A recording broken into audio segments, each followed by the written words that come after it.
बिस्मिल्लाहिर्रहमानिर्रहीम अस्सलामुअलैकुम। मैं हूं करामत मुगल और मेरे साथ हैं सईद बलोच साहब, सीनियर जर्नलिस्ट है, सुप्रीम कोर्ट कवर करते हैं, इलेक्शन कमीशन के मामला समझते हैं। सईद बलोच साहब, पहले स्टेप पर हुए कागज़ छीने गए, फिर लोगों को कागजात नामजदगी जमा कराने से रोका गया, उठा लिया गया, फिर मरहला आया एतराज़ात का। एतराज़ात लगा के बहुत से मेन लीडरशिप जो है PTI के, उसके कागजात मुस्तरद कर दिए गए, जिनमें नुमाया आज़म स्वाति साहब, क्योंकि नवाज शरीफ के मुकाबले में है, मरीम नवाज़ के मुकाबले में जो लोग हैं उनके कागजात,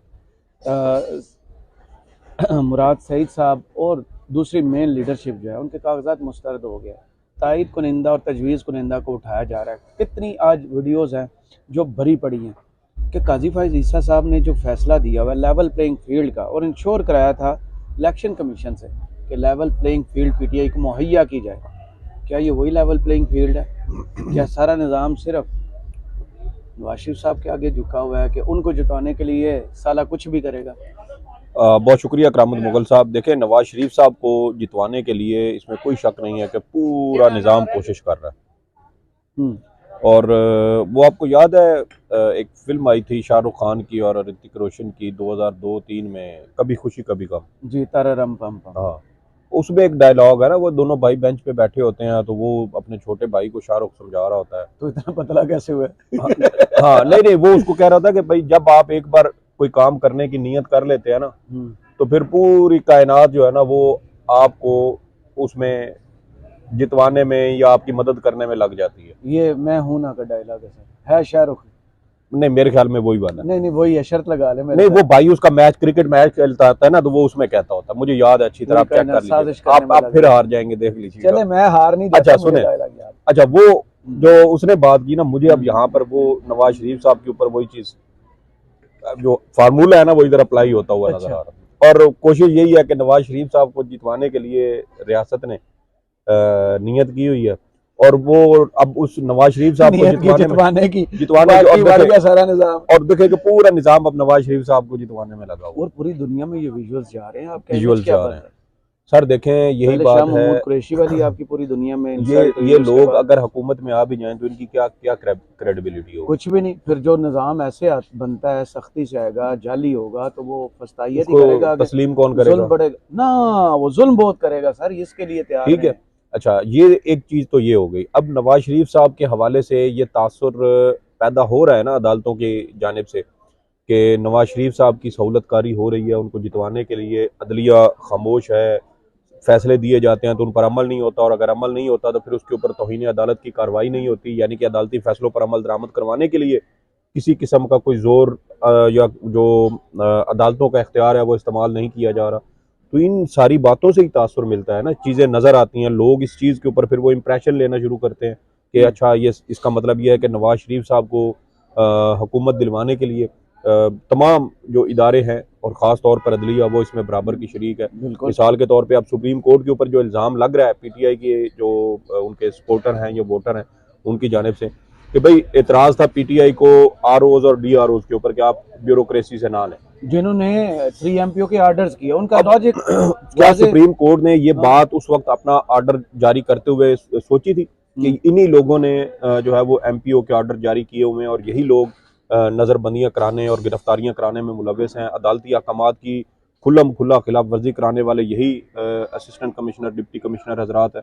लेकिन अदालत ने उसको यकसर नज़रअंदाज कर दिया। इलेक्शन कमीशन की जुलाई और अगस्त में हुई खतो किताबत को तो उन्होंने देखा ही नहीं है, और ना इलेक्शन कमीशन ने बताया, अदालत से झूठ बोला।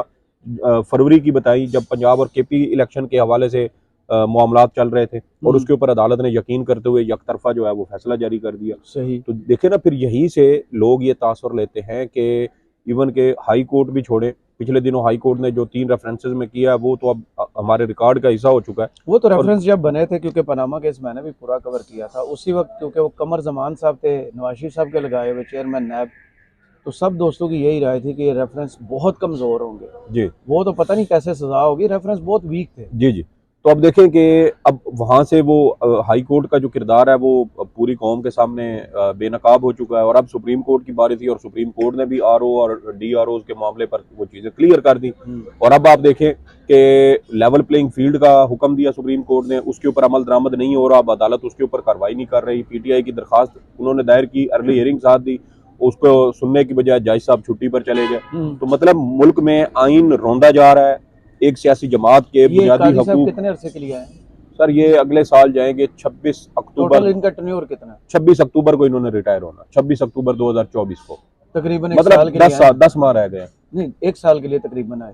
13 माह के लिए आए थे ना, 13 माह 10 दिन 13 के लिए। माह अब में उसमें से अगर आपको इतनी अहम पोस्ट मिले तो आप छुट्टी पर जाएंगे या लोगों को अपना नाम बनाएंगे? सर देखें, मैं यही कहता हूँ कि साबिक चीफ जस्टिस उमर अता क्योंकि बंदयाल, आप मैंने अवाम के टैक्स के पैसों का बार बार अपने ही अदालत के अंदर जिक्र कर जी जी जी जी यही बात है। और देखे ना कि जो फौजी आमिर होते हैं ना, वो भी आइन पर हल्फ लेके आते हैं कि हम आइन की पासदारी करेंगे पाकिस्तान की आइन को सरहदों की, रौंद कर। और फिर वही लोग आके जो है ना वो अपने हल्फ की खिलाफ वर्जी करते हुए आइन को रौंद देते हैं। तो ये जज साहब का भी, जजेस का भी हमारा यही हाल है। इसलिए मैं कहता हूँ कि ये जो BLLB होते हैं ना यार, ज्यादातर BLLB होते हैं ना, तो इन जजेस का मेरे ख्याल में क्राइटेरिया भी थोड़ा सा ऊपर करना चाहिए। कम से कम PhD, नहीं PhD रखें सर। आपने सुप्रीम कोर्ट जैसी इदारों में बैठ के नवाज शरीफ करनी। से तल्लक ठीक नहीं है? सर वो तो फिर शॉर्टकट हो गया ना। मैं आधे जो से मैं ज्यादा जज मैं यार, आप रिश्तेदार मुझे ना असल में वो बात से इधर उधर घुमा देते हैं। मैं चले, बात मैं कुछ नहीं और कर रहा था, तो अब आपने मुझे वो बात भी बुला दी। अब आप ये भी देखें। इतने ज़हीन है ना। अच्छा देखें कि अब सुप्रीम कोर्ट के ऊपर तनकीद हो रही है, काजी साहब छुट्टी पर चले गए हैं, आइन रौंदा जा रहा है। अभी पिछले दिनों जो, अभी आज प्रोसेस बल्कि कल मुकम्मल हुआ, और आज वो देखें कि लिस्टें आना शुरू हो गई हैं, किसके मुस्तरद हुए, किसके मंजूर हुए। और उसमें देखें कि PTI के वो बल्क में उनके जो कागजात नामजदगी है वो मुस्तरद हो रहे हैं, और सुप्रीम कोर्ट इसके ऊपर मुकम्मल तौर पे खामोश है। तो फिर यहीं से फिर अवाम को ये इंप्रेशन मिलता है कि ये जज साहबान भी सहूलतकारी कर रहे हैं। अभी आप देखें कि जब ये शौकत अजीज सिद्दीकी साहब वाला केस चल रहा था, तो उसमें काजी साहब और जस्टिस जमाल मंदोखेल साहब बार बार पूछ रहे थे कि बताएं जी, ये जो सहूलतकारी हुई थी नवाज शरीफ को, कहा गया था कि 2018 में कि जनरल फैज ने कहा था कि नवाज शरीफ को हर सूरत इंतखाबात से पहले अंदर करना है, तो वो किसके इशारे पर थे, उसका फायदा किसको दिया गया, बेनिफिशरी कौन था। तो ये अब जो कुछ ड्रामा हो रहा है, क्या अदालतों को नजर नहीं आता, क्या इनको ये नजर नहीं आता कि इस वक्त जो PTI के खिलाफ पकड़ धकड़ हो रही है, उनके कागजात छीने जा रहे हैं, फाड़े जा रहे हैं, जमा नहीं होने दिए जाते, ताइद कुनंदा तजवीज कुनंदा को उठाया जा रहा है, अगवा किया जा रहा है। सलमान राजा साहब की वीडियो जी जी, वो आज मैंने बल्कि शेयर भी की। तो इतने बड़े वकील के सामने पुलिस की मौजूदगी, तो ये सारा कुछ ये जो हो रहा है, अब अदालत पूछे ना, अब करे ना हिम्मत जरा, और हमें पता चले कि ये जज साहबान कितने जो है वो पत्थर पर लकीर गैर जानिबदार है।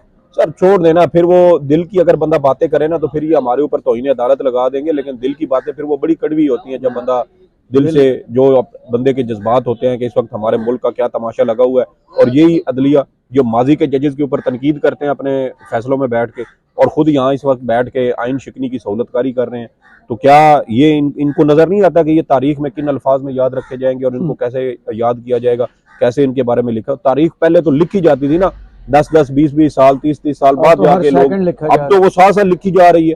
और सोशल मीडिया आपका मुअर्रिख है, और सोशल मीडिया आपका किरदार पूरी दुनिया में साथ साथ लिख रहा है कि आप इस वक्त किस तरह जो है वो सिस्टम के साथ मिले हुए हैं, और सिस्टम की सहूलतकारी कर रहे हैं, मुल्क की सबसे बड़ी सियासी जमात को दबा रहे हैं, और एक शख्स को जो नाअहल है, नालायक है, करप्ट है, और उसको बाहर से बुलाकर उसके मुकदमात खत्म करवा कर उसको इस मुल्क के ऊपर मुसल्लत किया जा रहा है। निजाम के लिए इतनी बड़ी मजबूरी क्या है? सर डार्लिंग है। डार्लिंग नहीं, कुछ लो कुछ दो होता है ना सर। तो ये मजबूरी क्या? सर मजबूरी ये है कि फिर इसमें कश्मीर वाला मामला आ जाएगा, और बहुत सारी चीजें आ जाती हैं, मफादात इंडिया के आ जाते हैं। आप देखें ना कि इंडिया के साथ अगर ताल्लुकात बेहतर करने हैं, तो नवाज शरीफ से बेहतर कौन होगा। वो तो बासत साहब ने एक वीडियो की है, वो साबिक हाई कमिश्नर जो थे इंडिया में पाकिस्तान के, उन्होंने कहा कि इंडिया भी यही चाहता है कि नवाज शरीफ, तो यही वही कह रहा हूँ ना दावा है कि नवाज शरीफ साहब को लाने का। आप देखें कि जो सज्जन जिंदाल को लाहौर के वीजे से मरी तक बगैर वीजे के लेके जा सकते हैं, मोदी को बगैर वीजों के लेके आए, तो ये सारी चीजें देखें तो फिर ये।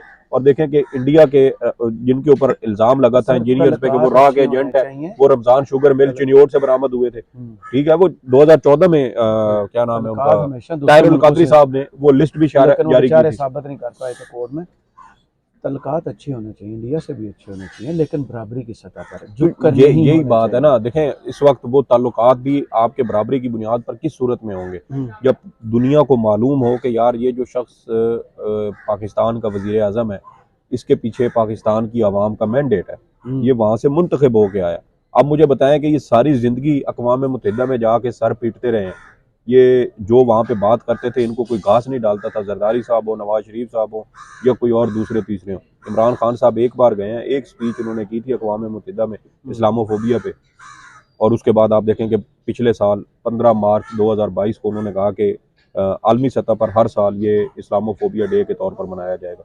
तो देखें ना, दुनिया आपकी बात का क्या वजन लेती है, ये चीज़ मैटर करती है। आप वहाँ पे जो है वो सर पीट पीट के आ जाए, ढोल बजा बजा के आ जाए, सिर्फ टूर करके आ जाए, कोई आपको जो है वो नवासे नवासिया ले जाए, एक ही उनको तकरीर लिखी हुई है वही सारे तो नुमाइंदगान जो ये सारा इल्ज़ाम करामत मुगल साहब एट द एंड अदालतों पे आएगा, ख़ास तौर पे चीफ जस्टिस पाकिस्तान पे आएगा। क्यों? क्योंकि इनकी खामोशी सहूलतकारी है।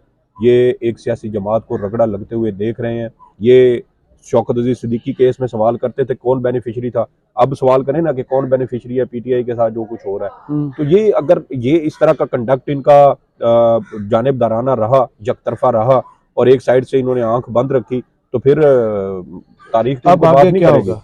कागज छीने गए, बंदे गायब कर दिए गए, कागजात मुस्तरद हो गए जिनके मंजूर हो गए, अब जाएंगे शिकायत ट्रिब्यूनल में, वकील उठा लेंगे। अब देखिए इतलात तो इसी तरह की आ रही हैं, क्योंकि गुज़श्ता रोज़ उमैर नियाज़ी साहब ने अडियाला जेल के बाहर ये कहा था कि 1000 के करीब पीटीआई के जो उम्मीदवार हैं उनके कागजात नामजदगी मुस्तरद कराने का प्लान है।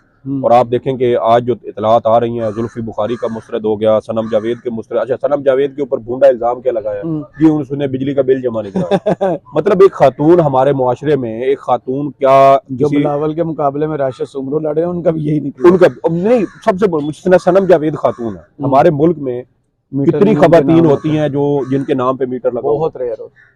वो भी सूरत में कि किसी खातून का शोहर है, उनका शोहर होगा, उससे पहले उनके पेरेंट्स होंगे, तो फिर सनम जावेद का पता नहीं कौन सा भूंडा इल्जाम इन्होंने ये लगाया। चले जी, अब मान लेते हैं कि उसका नहीं भी है, तो ये इल्जाम उनके ऊपर लगा जी कि उन्होंने बिल जमा नहीं करवाया। अच्छा, उस्मान डार की वालदा का मुस्तरद करवा दिया, उनकी तायद कुनंदा उनकी बहू थी उमर डार की बीवी, वो उनके कागजात नामजदगी मुस्तरद करवा दिए, जुल्फी बुखारी के मुस्तरद करवा दिए। इस तरह और बहुत सारे लोग हैं पीटीआई के, बड़े आजम सवाती, उनके कागजात नामजदगी, मतलब जहां जहां से चुन चुन के कोई बड़ा लीडर के खिलाफ ये खड़े थे। सबसे बड़ी बात मुराद सईद के दोनों हलकों से जी NA3 और 4 सवाल दोनों और से दूसरा आप देखें कि मरियम नवाज साहिबा, उनके सारे जो है वो मंजूर हो गए, नवाज शरीफ साहब के भी हो गए।